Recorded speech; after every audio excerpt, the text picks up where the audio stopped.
Good morning students.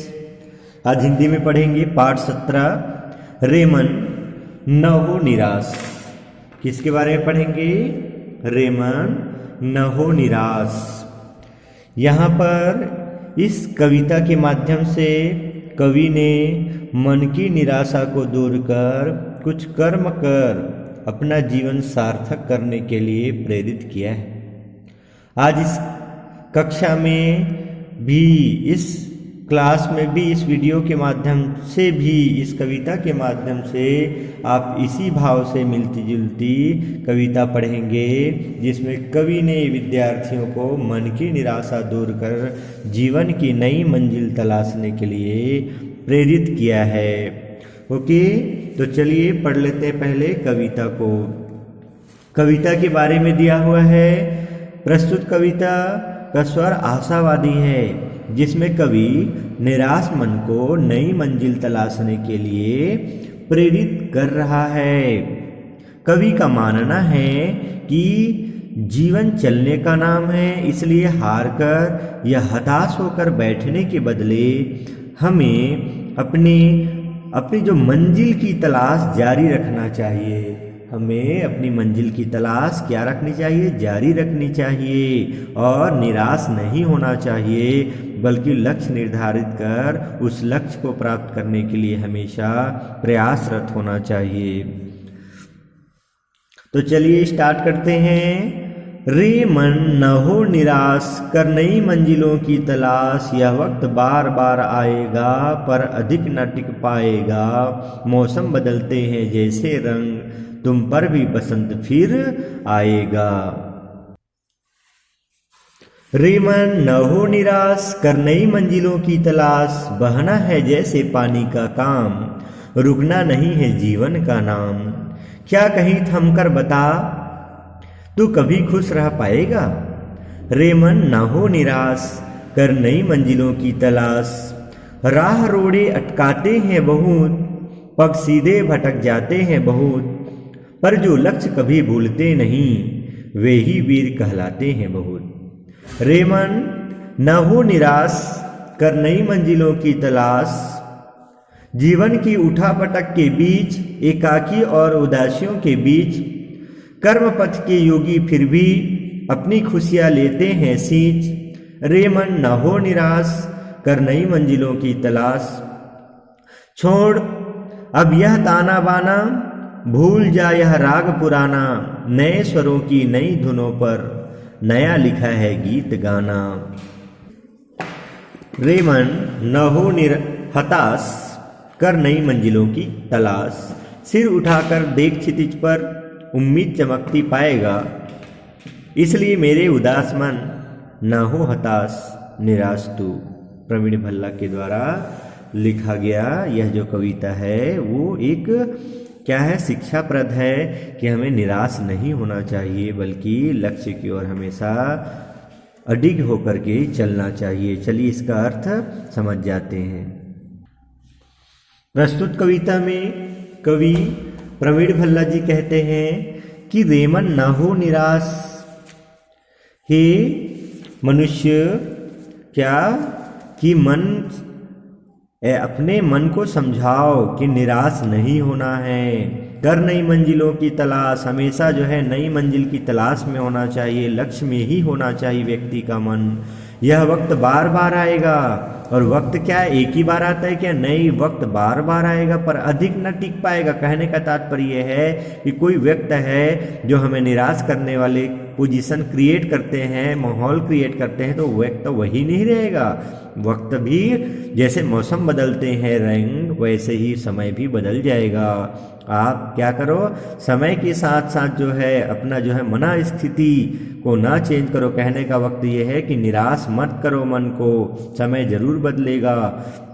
Struggle का time है तो स्ट्रगल करिए, एक दिन जरूर सुख का भी समय आएगा, तुम पर भी बसंत फिर आएगा। कहने का मतलब सुख का भी दिन आएगा। आप जो है धैर्य धारण करो और अपने लक्ष्य की ओर अडिग बढ़ते रहो।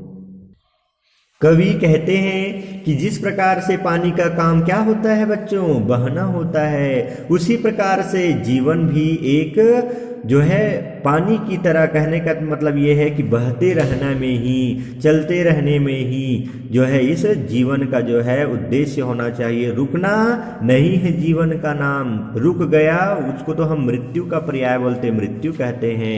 व्यक्ति का नाम जीवन ही क्या है, निरंतर चलते रहना है। हमेशा जो है चलने का ही नाम जीवन है।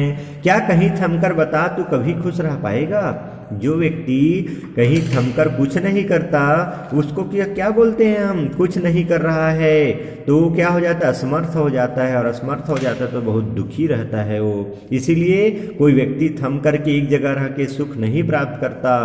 कहने का मतलब वह जो है कुछ न कुछ कर्म करता है। और रेमन न हो निराश कर नई मंजिलों की तलाश, हमेशा जो है नई मंजिल, अपने लक्ष्य की ओर जो है हमेशा व्यक्ति को आगे बढ़ना चाहिए। राह रोड़े अटकाते हैं बहुत, पर सीधे भटक जाते हैं बहुत, पग सीधे भटक जाते हैं बहुत। कहने का अर्थ क्या कह रहा है यहाँ पर कि जो राह पर रोड़े अटकाते हैं बहुत, अनेक प्रकार के हैं जो रास्ते में क्या करते हैं, विघ्न बाधाएं आते रहते हैं, है ना। विघ्न बाधाएं आती है रास्ते पर, किंतु मार्ग से पैर हमें भटकना, हमारा पैर जो भटके ना, इसके लिए हमेशा सजग रहना चाहिए। हमें भटकना नहीं चाहिए। पर जो कभी अपना लक्ष्य उद्देश्य नहीं भूलते वे ही क्या कहलाते हैं, वीर कहलाते हैं। रे मन न हो निराश, इस प्रकार से मन को समझाते हुए कवि कहते हैं कि हमें निराश होने की जरूरत नहीं है।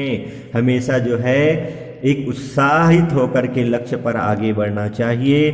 जीवन की उठापटक के बीच, एकाकी और उदासियों के बीच, जीवन में उठापटक, जीवन की उठापटक कहने का मतलब जो सुख दुख और जो समय है वो एक जैसे नहीं रहता।